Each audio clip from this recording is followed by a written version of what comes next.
L'histoire du téléphone remonte à la fin du XIXe siècle, lorsque l'ingénieur écossais Alexander Graham Bell a breveté le premier appareil fonctionnel en 1876. Cet événement marquant a été le point de départ d'une révolution dans la communication humaine.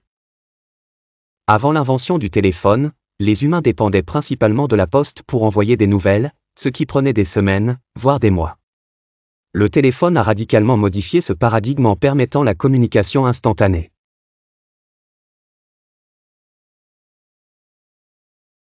Cela a libéré les utilisateurs des contraintes des fils, permettant de rester connectés où que l'on se trouve. Les années 1990 et 2000 ont vu l'émergence des téléphones intelligents, équipés de la capacité de naviguer sur Internet, de prendre des photos et d'utiliser de nombreuses applications. Les smartphones ont permis de combler le fossé entre la communication vocale classique et les formes modernes de messagerie, telles que les emails et les messages textes. Les avantages du téléphone sur l'humanité sont innombrables. Avant tout, il a rapproché les gens, rendant facile le maintien de liens familiaux et amicaux malgré la distance physique. Les entreprises ont également profité de cette invention en leur permettant de communiquer efficacement avec leurs clients et partenaires à l'échelle mondiale.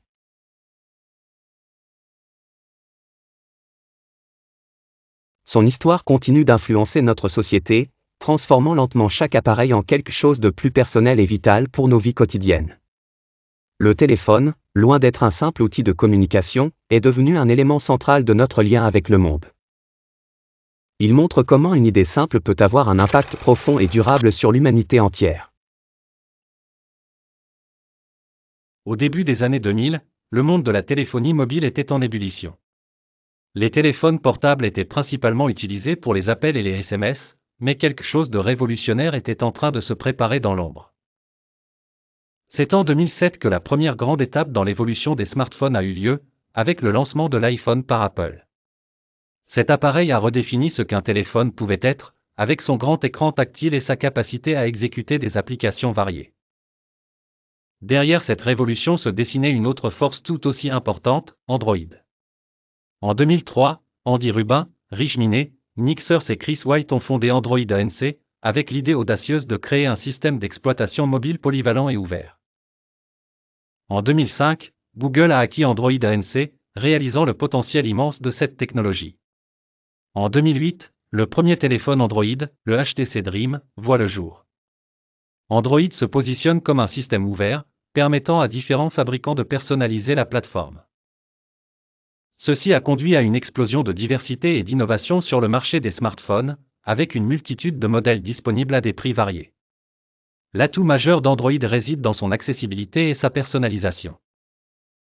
Grâce à sa nature open source, Android a donné naissance à un écosystème dynamique de développeurs et d'entreprises qui peut ajuster et améliorer constamment la plateforme. En conséquence, Android a rapidement conquis une part de marché colossale. Aujourd'hui, Android est intégré dans une myriade de dispositifs, allant des smartphones aux montres connectées, tablettes et même voitures. La philosophie d'ouverture continue d'être au cœur de son succès, reliant des millions d'utilisateurs. Cette histoire de persévérance et de vision montre comment Android est devenu un pilier de l'innovation dans notre monde hyperconnecté. L'histoire incontournable des téléphones iPhone ne peut être racontée sans faire référence à son système d'exploitation révolutionnaire, l'iOS. Introduit pour la première fois en 2007 avec le lancement du tout premier iPhone, l'iOS a transformé la manière dont les utilisateurs interagissent avec leurs appareils mobiles. Steve Jobs, le visionnaire derrière Apple, avait une idée claire en tête, créer un système d'exploitation intuitif, élégant, et capable de se connecter étroitement avec l'écosystème d'Apple. En travaillant main dans la main avec Jonathan Ive, le légendaire designer de l'entreprise, ils ont conçu une interface qui ne nécessitait aucun manuel d'utilisation. En 2008, Apple a lancé l'App Store, qui est rapidement devenu une pierre angulaire de l'écosystème iOS, offrant une plateforme pour que les développeurs puissent créer une multitude d'applications enrichissant l'expérience utilisateur. Ce magasin d'applications a non seulement engendré de nouvelles opportunités économiques, mais aussi radicalement changé les attentes liées au téléphone portable. Au fil des années, iOS n'a cessé d'évoluer, intégrant de nouvelles fonctionnalités comme Siri, l'assistant vocal intelligent introduit en 2011, et Face ID, la reconnaissance faciale avancée introduite avec l'iPhone X en 2017. Chaque mise à jour de l'iOS apporte non seulement de meilleures performances et une sécurité accrue, mais elle étend également les limites de ce que peut accomplir un smartphone.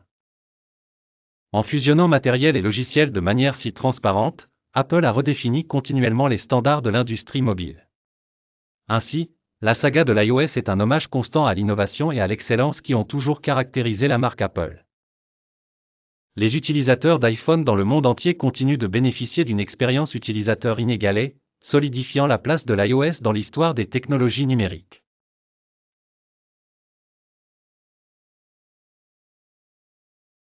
L'histoire du système d'exploitation de Huawei, connu sous le nom de HarmonyOS, est un exemple fascinant d'innovation et de résilience face aux défis géopolitiques. En mai 2019, Huawei, déjà un géant de la technologie, a été affecté par les restrictions imposées par le gouvernement des États-Unis, limitant son accès aux technologies américaines, dont Android, le système d'exploitation de Google. Ce coup porté par les tensions commerciales sino-américaines a forcé Huawei à accélérer ses efforts pour créer une alternative maison. La stratégie de Huawei ne se limitait pas seulement à relever un défi technologique, mais visait également à créer un écosystème complémentaire qui pourrait rivaliser avec ceux de Google et d'Apple. HarmonyOS, conçu comme un système distribué, vise à connecter non seulement les smartphones, mais aussi une variété d'appareils intelligents dans une convergence numérique fluide.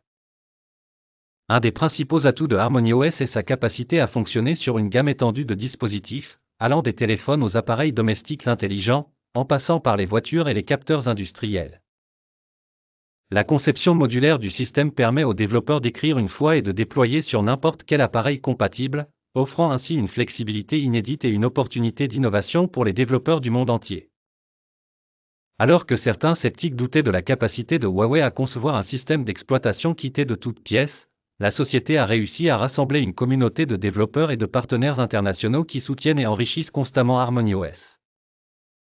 Cependant, le parcours n'était pas sans embûches. La concurrence acharnée avec Android et iOS force Huawei à se démarquer non seulement par sa technologie mais aussi par son engagement envers la sécurité et la protection des données. Un argument clé dans un monde de plus en plus conscient des problématiques de confidentialité. En dépit des obstacles, l'aventure HarmonyOS symbolise la détermination de Huawei à non seulement survivre, mais à exceller dans un marché hautement compétitif, tout en réduisant sa dépendance aux fournisseurs étrangers. Ainsi, HarmonyOS est bien plus qu'un simple système d'exploitation, il est une déclaration d'indépendance technologique et une vision ambitieuse pour l'avenir de la connectivité.